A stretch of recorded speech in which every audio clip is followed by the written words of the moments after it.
What's good, YouTubers? We're Lethal, and today we're reacting to Saitama versus Gojo, who would win, by SeththeProgrammer. Now, I've been seeing this question go around recently, you feel me? And I don't really know personally who will win, but Seth, he's an expert on these type of things, so let's hop right into it. Honestly, What's the up? intro. You know who these guys are. Strong anime guys. Let's just get into it. I don't know, man. If you think Saitama is an omnipotent gag character that can one-shot anybody I in don't feel like fiction, that. he would win the fight. Thank you for watching. Subscribe. Well, oh. Are they gone? Okay. First things first. Before we begin this video, I would like to tell you about something, and that is Opera GX. If you haven't heard of Opera GX, it is a web browser that is the video will follow. You can see my last 12 videos. First things first, Saitama is undeniably stronger than Gojo. Compared to the power of Gojo, Saitama may as well be an eldritch powerhouse that can literally fart his entire planet away. In One Punch Man's manga, chapters 159 through 166, we see Saitama face off against a god-amped martial artist named Garo in a state called Cosmic Fear Mode. As they fight, Saitama and Garo's fist clashing have such destructive energy that other top-tier characters like the #1 hero Blast and many other dimensional fighters have to actually teleport the energy away, or else the entire Earth will be annihilated. In doing so, many stars completely vanish from reality far off in the cosmos. During this battle, our One Punch Man gets so absurdly overpowered, he sneezes and accidentally almost blows up Jupiter. As a reminder, Jupiter is a gas giant with a mass, according to Universe Today, of over 318 times that of Earth. He also grabs one of Jupiter's many moons and flips it so hard, it just literally destroys it. Even attacks earlier, when Saitama is much weaker, can easily annihilate and dissipate energy beams that are going to obliterate the Earth with possibly enough energy to destroy stars, if you use English translations of the One Punch Man compass and maybe some naming fallacies. On the other hand, Gojo does all in comparison. The greatest feats in Jujutsu Kaisen for the most part tend to be considered the creation of domains via domain expansion, such as Gojo's domain Dagon is so creates crazy. a tropical island with an unknown amount of water around it, with others such as Jogo creating earthquakes and meteors that could damage cities, etc. The most highballed interpretation is if you considered this action mark here in the Jujutsu Kaisen manga in Dagon's domain that we mentioned earlier to be a star, and say Dagon had enough energy to create a star in his domain. However, this is clearly just an action highlight, with the light source of his domain being unknown. Even if you were highly charitable and granted it to them, a charitable interpretation of Saitama would also utterly annihilate anyway, with many thinking Saitama, even not being charitable, could destroy multiple solar systems to even galaxies, as shown literally on screen, let alone an island and a giant light bulb, star. Even if you say Gojo scales above Hikari's jackpot, which gives him infinite cursed energy, you can interpret this in many different ways, with there being arguably more statements and translations of Saitama having limitless or infinite power than Jujutsu Kaisen. Said maybe Gojo having a technique actually just literally called limitless and infinite, whatever. The Hikari situation could just sort of be similar to the androids from Dragon Ball, where they have infinite ki and energy, but it more so converts into stamina, as in they can spam their abilities endlessly without getting tired, rather than creating infinitely powerful attacks. Infinite can also just mean very great. But anyway, Saitama is a lot stronger than Gojo, but as we all know, and as I went over in great detail in Kakashi vs. Gojo, which I recommend, by the way, Gojo is not about physical strength in cross-verse battles. The real battle is what Gojo can do with his energy and his techniques against this absolute power of Saitama.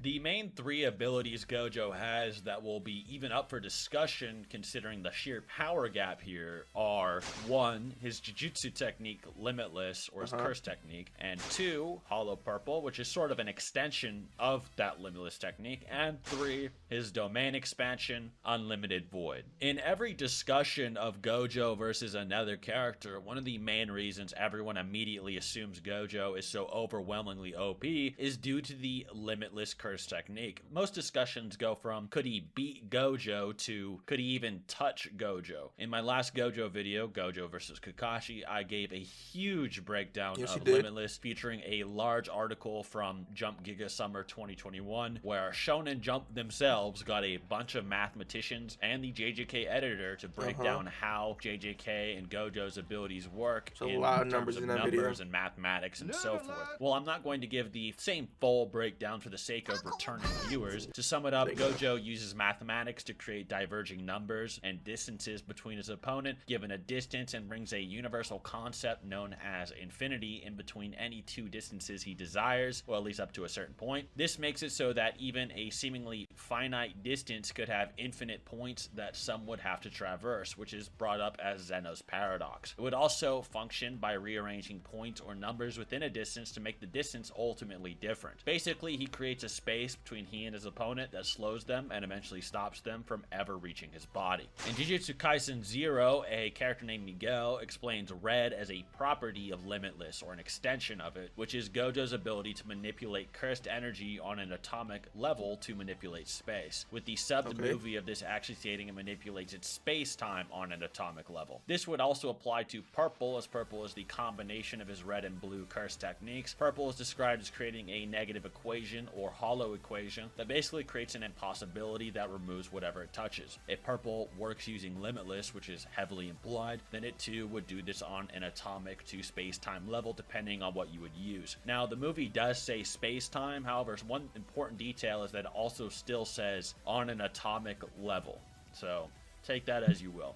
Meaning if Saitama doesn't have resistance to at least atomic level attacks or attacks that affect space-time, it may erase him. This is why when I brought it up as ultimately something that may matter, as Saitama is the type to honestly just stand and tank attacks from opponents he thinks are weak very often. Now, he doesn't always do this, but you have to admit it's very in character for him to do that. And Gojo's physical strength is not impressing Saitama in any way, meaning it is a good possibility Saitama may try to punch it away or just tank it like he does many other things. So could he survive things that attack him on an atomic level? Yeah, pretty easily, actually. Even characters like Atomic Samurai, a very powerful S-class hero within One Punch Man, can slash so clean it cuts on an atomic level, hence his name.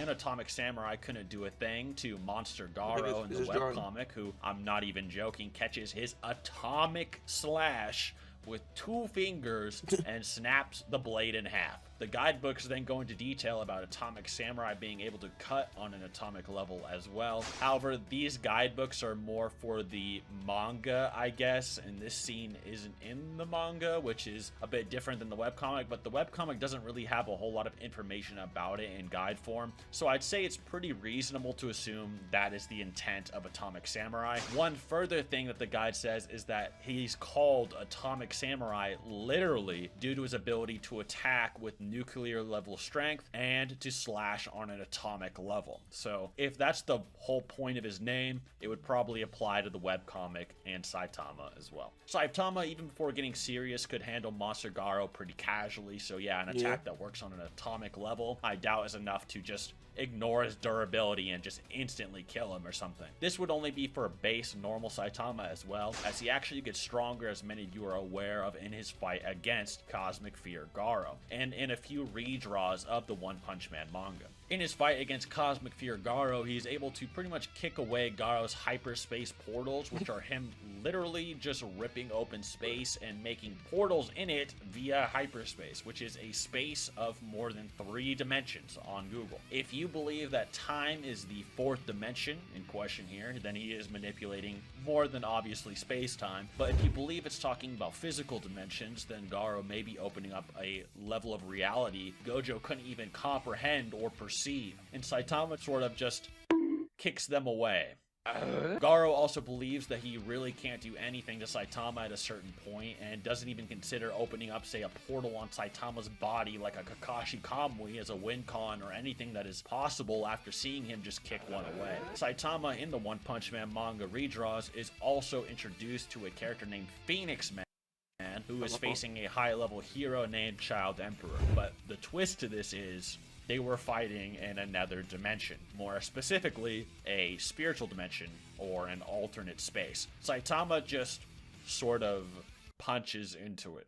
Yeah, I don't know. Not only that, but he could actually hear them while they were inside of another dimension somehow. He's just different. Later on, we see Saitama, with some coaching from Garo, learn how to rewind the very particles that make up time in the universe to rewind time. So I'm going to be straight up 100% honest. Saitama probably could just stand there and tank Hollow Purple. Not only does he have arguable space-time feats or higher, but Gojo compared to Saitama in power is just non-existent on top of that. Gojo would be lucky if Saitama doesn't blink so hard, Hollow Purple just flies back into him like some Jiren versus Goku Spirit Bomb situation. Oh yeah, and Saitama being able to punch away space and all that, or even interact with it. A pretty interesting ability of his. In the anime, Garyugenshub, a general of main antagonist named Boros, hopefully I didn't butcher that dumb octopus's name, is able to manipulate gravity so hard he thinks light has trouble escaping from it. Even One Punch Man's artist, Murata, thinks that he can throw things around at near light speed with his powers as well. Black holes, while too strong for Boros' general to fully replicate, do in fact warp space and time. In fact, most forms of gravity do. Even if this octopus was sort of mimicking its power and making it a very extensive form of gravitational manipulation, Saitama just stands in its force and doesn't even feel it remotely. This is backed up by Saitama later tanking attacks compared to gamma ray explosions, which are the biggest form of explosions in the universe, let alone a pseudo black hole or minor space warping. But what I was really getting into with that was, if Saitama can interact with space-time, right, and Limitless more than likely just works on an atomic level, what if Saitama just sort of punched Limitless away? Yeah, I know that sounds crazy, but I actually made a little example of you guys to show what he might actually be able to do, unironically. You have to remember, atoms or things on an atomic scale are still sitting atop space-time. If you can manipulate actual space or space-time, you can quite literally just bend the fabric that atoms sit upon and negate Limitless. So now, if Limitless is not, of course, manipulating actual space-time fully, rather than just on an atomic level, which is hinted at more in the manga. Now, while there are very, very concrete proofs that Saitama could probably tank Hollow Purple, unless you think it is some conceptual level negative erasure god technique, and some decent proof Saitama could probably easily deal with Limitless, even if you think for some reason he couldn't punch through Limitless, he could still actually get through it. As you know, Saitama at the end of the fight with Garo can reverse causality. So if we're pitting a maxed out Saitama against Gojo, he would know how to do this. If he does this, he could easily rewind time to just reappearing with his fist already in Gojo's face, on a level Gojo couldn't even comprehend, as the attack would be coming from the literal future and isn't even a punch, just him appearing onto Gojo, thus sort of just ignoring Limitless and the space between them.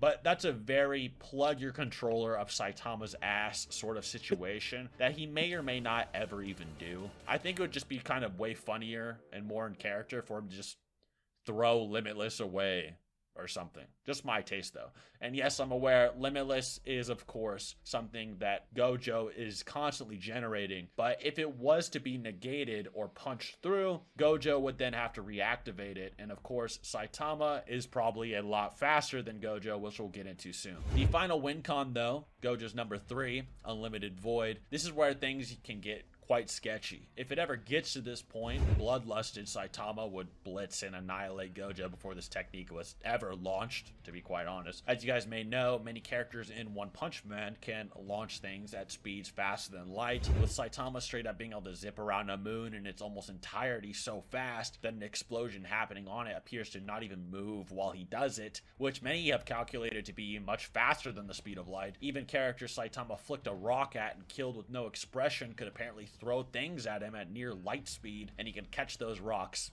easily. with Boros being able to kick Saitama so hard he hit the moon at light speed as well. Sort of similar, Saitama also jumps back from said moon at pretty much a similar speed or instantaneously. In Jujutsu Kaisen, characters, top tier characters by the way, hype up things like Mach 3. Bruh. That's right, Mach 3. And things like the speed of lightning are borderline unavoidable instant hit attacks. The only thing that could even remotely negate the speed difference is if you consider Gojo hanging out in the prison realm, which has no time and moving in it as levels of infinite speed. But as we outlined earlier, this may be questionable as Gojo's curse technique and aura may manipulate space and time already, which may allow him to move. Even then, if Saitama reverse causality, he is guaranteed to hit Gojo and one-shot him. Also, if you really want to wank Gojo's speed to inaccessible or infinite, you could easily probably wank Saitama to immeasurable, which means he could just freely move through time. But if Gojo hits the unlimited void, what would happen? The Unlimited Void is different as it is a mental attack, and in the Jump Special, domain expansions are explained as setting the coordinates of your opponent and it appearing on them no matter what. So Saitama can't really just dodge it either, because it would just appear wherever his coordinates were. Normally I'd say he could just break out or punch out of it, but once it hits you, you are already being hit with its effects, which are infinite levels of information being shoved into your brain repeatedly. Yeah. Infinite levels of information are injected into your brain on the spot, and you can't move while it happens. Saitama, from what we know of, has no known mental resistances. I'm sure in the One Punch Man manga eventually he probably will get some, but from what we know, he's never really been shown fighting it too much, unless you consider him fighting, say, strong sidekicks or breaking into Phoenix space a mental feat. But the only other thing really is Saitama possibly imagining a universe within himself at the end of Garo, but even then, it's really questionable what that means, or if it's even an infinite universe. And even then, if it was an infinite universe he imagined, Gojo would still inject him with more information. Not joking. Maybe you might be able to argue that Saitama has the ability to ignore information, such as when people talk to him and the information just passes through his head, like comedically.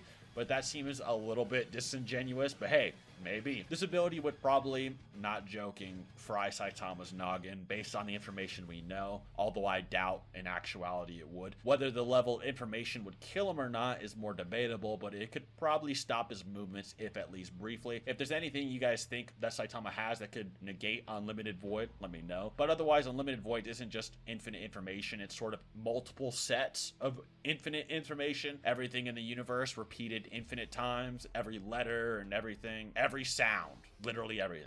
All right, Unlimited Void. It's sort of an absurdly broken ability that very few shonen characters honestly could ever hope of having a weirdly abstract resistance to. For a character to have a resistance to it, it has to be very, very specific to the story. So I'm not surprised that in One Punch Man we haven't seen something like that written, because it's just so weird, right? In conclusion though, Gojo would be lucky if he ever even got to launch said Unlimited Void to begin with, as Saitama is just much faster, and if bloodlusted, may straight up just punch through Limitless and kill Gojo in one punch. Yeah, so Gojo's only chance is his domain, but he probably won't be able to get that hell off, because of how fast Saitama is. But yeah, I had a feeling Saitama was going to win this. You feel me? I had a feeling.